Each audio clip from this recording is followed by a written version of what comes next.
Today we are looking at one of my favorite little cameras that I have purchased this year, and I use it a fair bit. Actually, I use it for every one of my videos. For these style of videos, I use it as my top camera because it's got some great features. The picture quality is awesome, especially at a camera of this price. And the focal distance, right, the actual how wide and how zoomy it gets is perfect for that. But I've been doing vlog videos now, which you guys should go watch if you haven't started. And this is the primary camera that I use for it. Right, thumbnail maybe. Anyway, by itself, it's a okay/good camera for vlogging. But we're going to talk about 5 accessories that you need to have, that I use to make them, the vlog videos with this camera, the Sony ZV-1.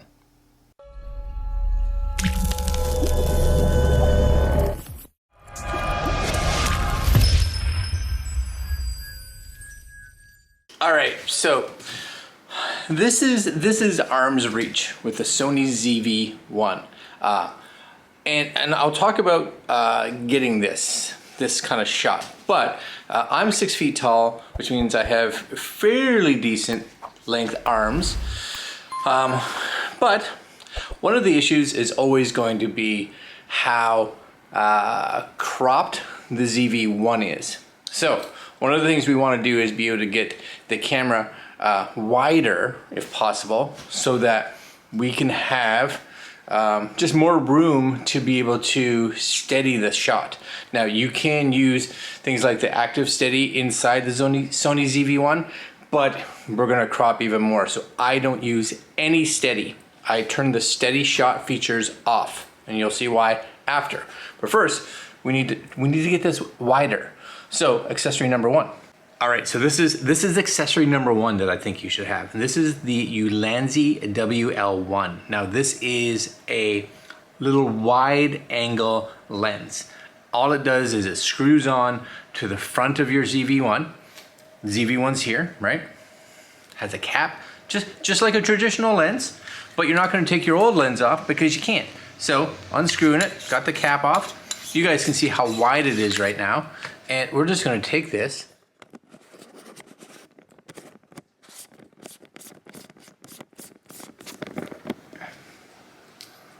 Wider, yeah, wider. So even if you do feel like using the active stabilization in the ZV-1, you can at least, not have to get the camera crazy out there. That wide angle is just going to give you that extra bit, and it takes probably the 24 mil is on the ZV-1 and brings it out to probably around a 20. I don't know exactly, but that would be my guess, somewhere around a 20, which is great. All right, so I wanted to go outside to show some of this stuff to you, but it is raining like crazy, so I don't know if I'm gonna, but we may. Accessory number 2 is kind of what I'm using right here. I'll show you some shots. It's a super long, well, not too super, but a long little tripod selfie stick. But I'll take this off, ready? It has a built-in Bluetooth remote that will connect with the ZV-1. So you can have this on the handle, like I have right here, or if you needed to actually put the ZV-1 down somewhere, you could, because this has its own tripod legs. It has, a little tiny screw-on head. Now I put a ball head on it. That could be an accessory that you want, but I have one of the Ulanzi ball heads with, they call it the claw system, which I really like and I use a lot, but you don't need it. But you can just take this remote off. It's just on the handle with magnets, right? It connects to Bluetooth, works flawlessly. Because now, once you get the camera out there, you don't have to be fiddling around with trying to figure out how to hit that record button. You can just hit the record button down here. Keeps everything more stable. Oh yes. Okay, so it's raining out, it's yucky, it's windy, and because of that, a microphone. Microphone is important because wind gets in your shot. And even though the ZV-1 comes with a cool little wind muff, which I like, it's great. And the ZV-1 shots you've seen before this all use that little wind muff and just the internal mic. Oh my gosh. But now we've switched, and this is the FeelWorld mic, and I like it because it comes with like everything.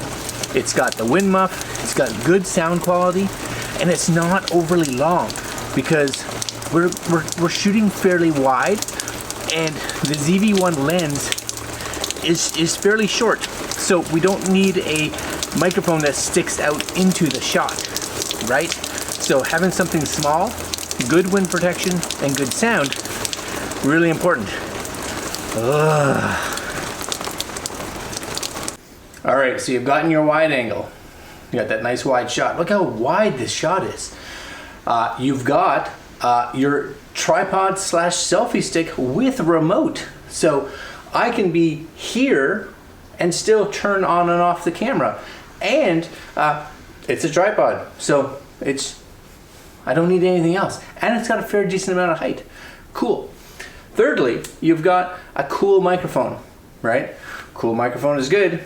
You need good sound, even though, like I said, the internal mic is decent, external mic better. I like it. Super nice. Last but not least, well, not last, we got one more. Number 4, batteries.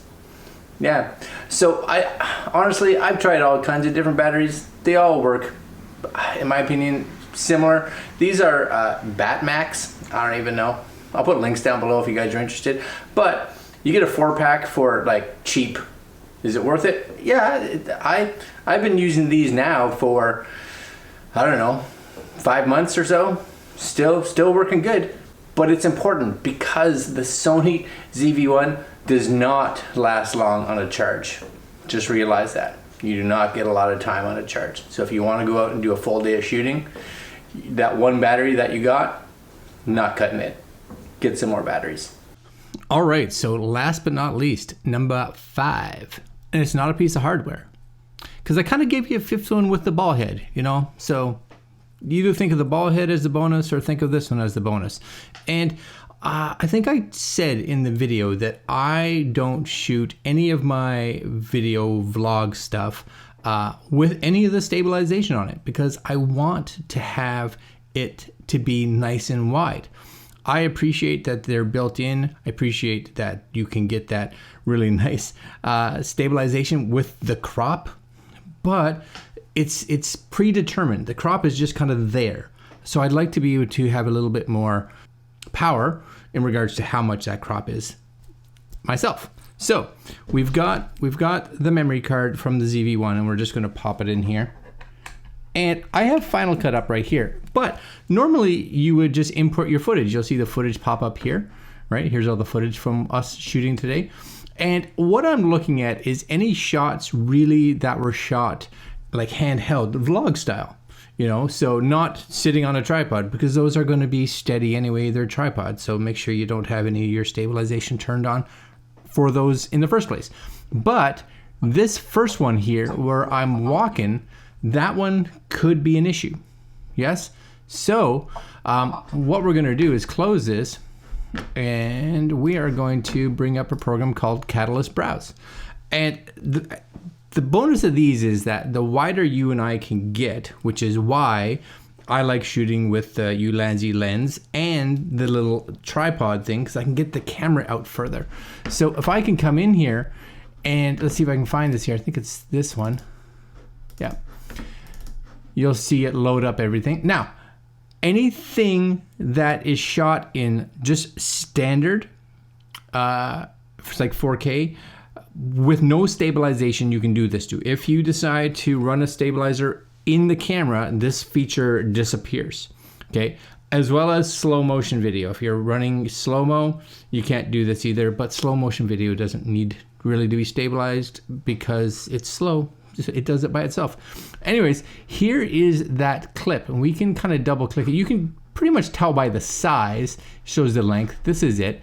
And if I double click this and play this, you'll see how, look how shaky that is, right? So that's pretty shaky. Got it. That one needs some work. So we're simply going to take this. You'll see it has a little stabilize icon beside it there. We come to the bottom, hit stabilize. Because the ZV-1 has gyro data in it, this software can read that and kind of counter what the gyro was doing to help stabilize. So we can look at this here. Here's the original.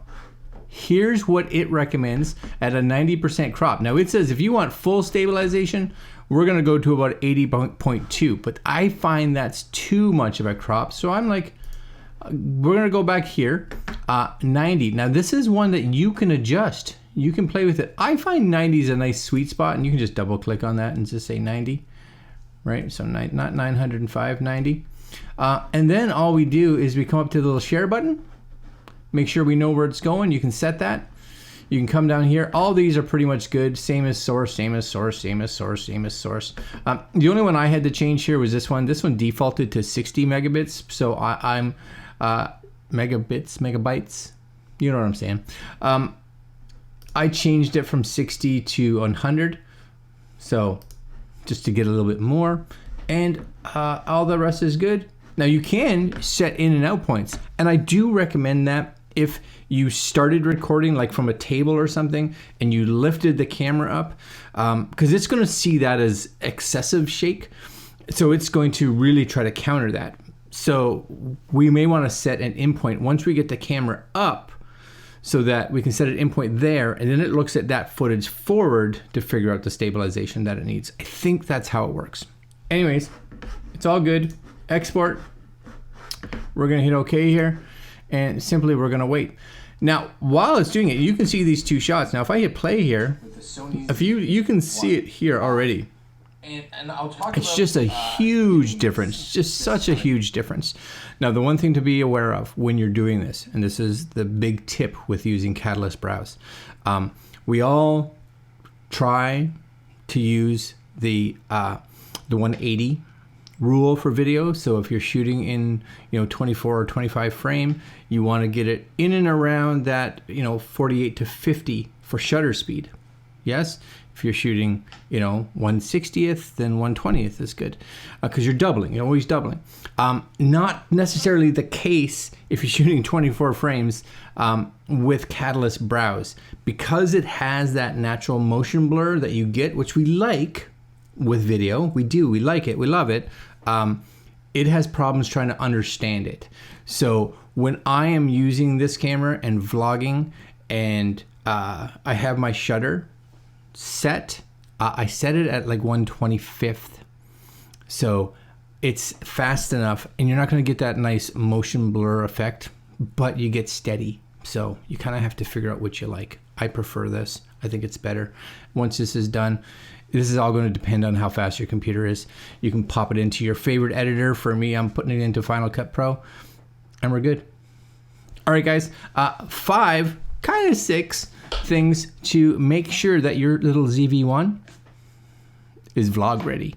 Oh yeah. Later, my friends. Like, comment, share, subscribe. I will put a little. I'll put little links down below, I think, or maybe little cards. I'm not sure.